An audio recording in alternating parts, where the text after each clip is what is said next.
buckets.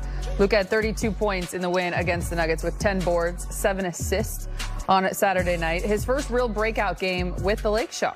After the win, JJ gave his impressions on Luka's game. He was great. He controlled the game when he had the ball in his hands, made some great decisions. I thought the way he handled the shock with Jokic up in pick and roll early, getting us good looks, getting Jackson 2 layups. They had to go to other options. And then on the other end, it was, a top-notch defensive game from him. That's the Luka that we all are accustomed to, have been watching over the last 7 years. Especially you get that left side of the floor step back going. Pretty damn dangerous, and big time game from him tonight. I thought he was great. Everybody just wants to talk about struggles shooting the ball. He hadn't played since Christmas. This is his 4th game. He's a human at the end of the day, and a hell of a basketball player at the same time. So, he set the tone tonight with what he does, and obviously that's what we've all been accustomed to see for the last however many years he's been in the league. It was nice. I think finally we saw him. I think he's still, getting back from an injury, and it's going to take a time, and playing with the, Bron, for Lakers, it's a different thing. So, I think it's going to be up and down, but I think as a team, I think we have to kind of progress. It's going to be a big progress. Luka being Luka, man, be patient. I'm telling you, it's coming.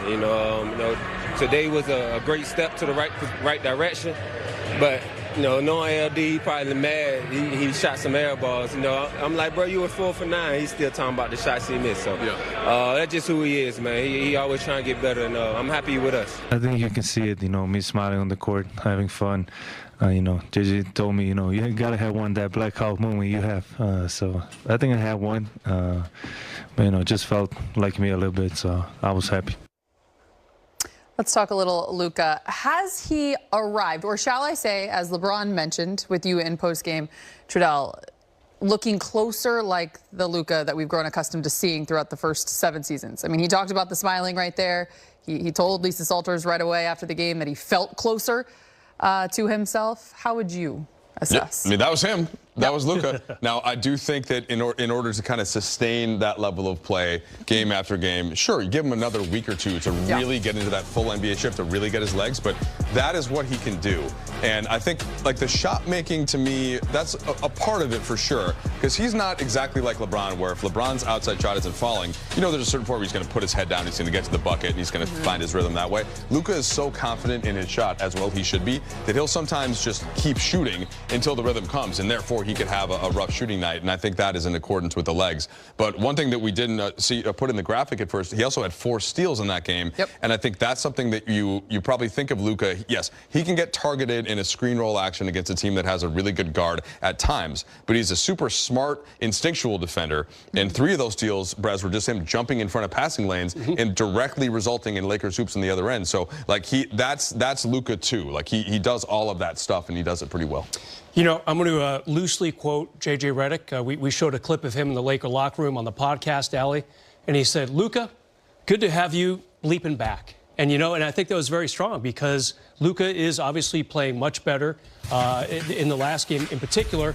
And, Mike, I thought he was a little short on his shots over the first few games of the Lakers. What does that tell you, Allie? As a former college basketball player, probably still getting back into shape after missing so many games since last playing on Christmas until about a week and a half ago. So, I didn't think he was not short on the shots the other night. I thought he looked strong. I thought he looked good. He looked decisive. And he had one of those blackout moments that J.J. Redick wanted him to have by yelling so loudly in that game. So he's definitely, if not back, very close to it. Isn't it funny how the game that it looked like his legs were back under him was in a place where people struggle typically to get to their first one, let alone their second. And Luka looked like he didn't need any time to get there, just looked healthy and fresh, which is a good sign. For sure. The Lakers got it done both offensively and defensively on Saturday night, but they have been really hanging their hat on the defensive side of the basketball. And what is now not a small sample size. The Lakers led the association in defensive rating in the last 15 games. Earlier at practice, J.J. Redick discussed the Lakers' defensive mentality. Thought for sure just our initial physicality. Thought Rui, Bando for sure, Doe, Gabe, all LeBron. Like, we just had a lot of guys play really physical basketball on that end. And then just the commitment to it. Not overreacting to Gordon making early threes, not overreacting to Westbrook making jump shots. That takes a certain level of discipline to do that. And that our guys just really, executed at a really high level. Coach, since the AD trade, the team's been top 3 rating, but really doing a good job of denying points in the paint. How's the team been able to excel defensively, even after losing a guy like AD? Again, just team defense, and that was something that we had preached and talked about throughout the year, not just when we had AD. Our group is committed to it right now, and we have some good defenders. We have some really good defenders, but I think in the NBA,